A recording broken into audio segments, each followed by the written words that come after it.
Good evening and welcome to Source 16 News at 10. I'm Tammy Hancock. Thanks for joining us. Well, Goodwill Industries of Kentucky held a grand opening this afternoon of its $1.7 million relocated donation and retail center on Fort Campbell Boulevard. Vice President of the Western Division of Goodwill Industries, John Wade, says, quote, "We are really happy to give Hopkinsville residents the goodwill they deserve. Ever since we opened here in 1995, Hopkinsville has shown a lot of excitement for us and our mission. This center is a reflection of their generosity." Wade spoke to us about why the organization changed locations. In the other building for 16 years, and there's been a lot of usage there, and the building was in poor shape. And also, the building, we had two buildings there rather than one, so we had to do the sorting and the hanging and stuff in one building, and then roll the racks across the parking lot to the next building. So the building was inefficient in the way we operated it, and also the retail space and the donor space was just too small. I mean, it just needed to be enlarged because of the increase in donations that we received here in Hopkinsville, and also the increase in shoppers that we received here in Hopkinsville. The new building is 14,000 square feet and is located at 2624 Fort Campbell Boulevard and is more than twice the size of the former facility. Revenue from donated clothing and household items allowed Goodwill to hire 6 more people at the Hopkinsville branch and also helps fund employment counseling, job training, and adult literacy programs. The Ohio County School Board's facilities plan update was rejected by the Kentucky Board of Education yesterday. The proposal was sent back directing the Ohio County Board of Education and the local planning committee to work with the Kentucky Department of Education staff to identify appropriate methods to develop a revised facilities plan.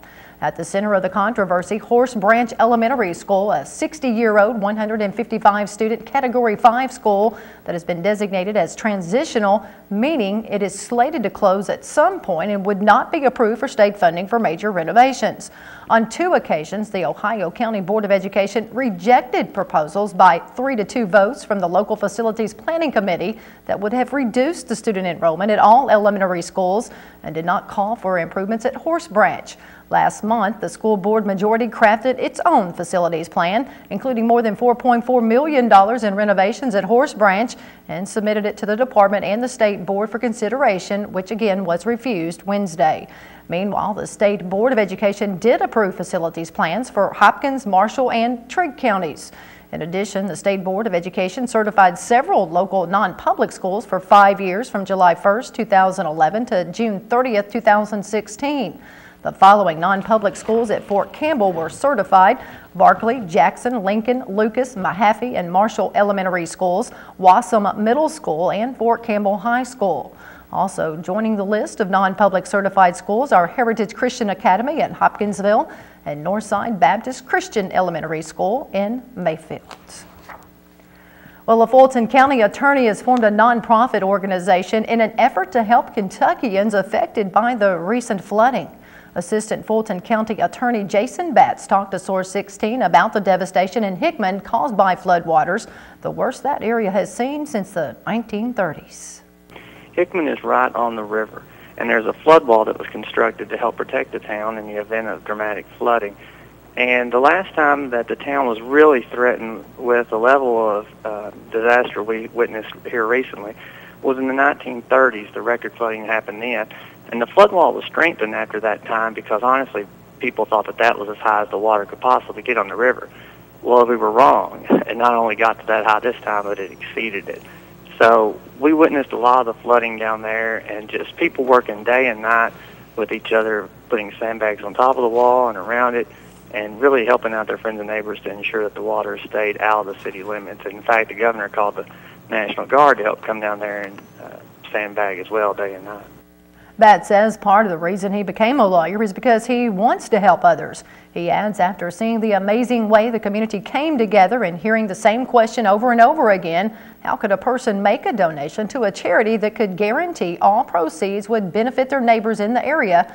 He came up with an idea to form an organization to not only help Fulton County residents, but all Kentuckians during a disaster.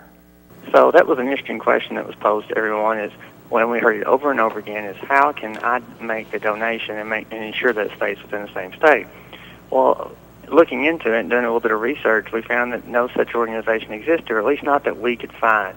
So that was really the catalyst that motivated us to start the Kentucky Assistance and Relief Effort, or CARE, thereby making an organization that we hope lasts into the future, that people can make a donation to within the state of Kentucky and be confident that 100% of the money collected will be going towards helping their friends and neighbors within the same state. According to BATS, all of Kentucky's four-year public universities were more than willing to donate items to help raise money for CARE. And what it is the athletic departments at each one of these schools made a donation from the football and the basketball teams a lot of times. And we're auctioning off those items on eBay so people can place a bid on it and have an opportunity to win that. And all the money will go to helping those people here in Kentucky. If you would like to place a bid on the items donated, go to eBay and search Kentucky College's gift pack. For more information or questions about the CARE organization, contact Jason Batts at kyassistancereliefeffort@gmail.com or by calling 270-627-0345. In other news, authorities in Hopkins County are asking for your help in locating a missing juvenile who is believed to have run away.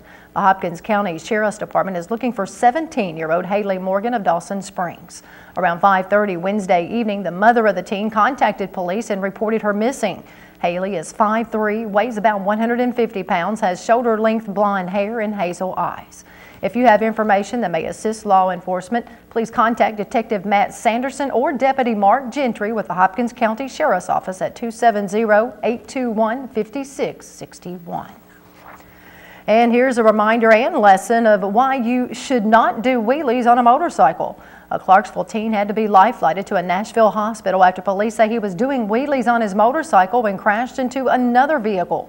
Around 5:30 Wednesday evening, an off-duty Clarksville policeman reportedly saw 18-year-old Warren Howard driving a Honda motorcycle south on MLK Parkway and perform a couple of wheelies. Shortly after that, police say Howard crashed into the rear bumper of a Chevy Tahoe driven by Angela Turner of Clarksville. Howard was thrown from his motorcycle after the wreck and landed on the roadway, but the motorcycle continued on and crashed into a Nissan Versa driven by Brittany Snyder.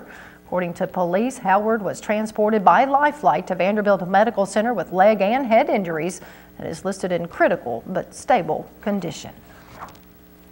A former Fort Campbell coach accused of stalking a fellow teacher had his charges dropped yesterday in Montgomery County General Sessions Court.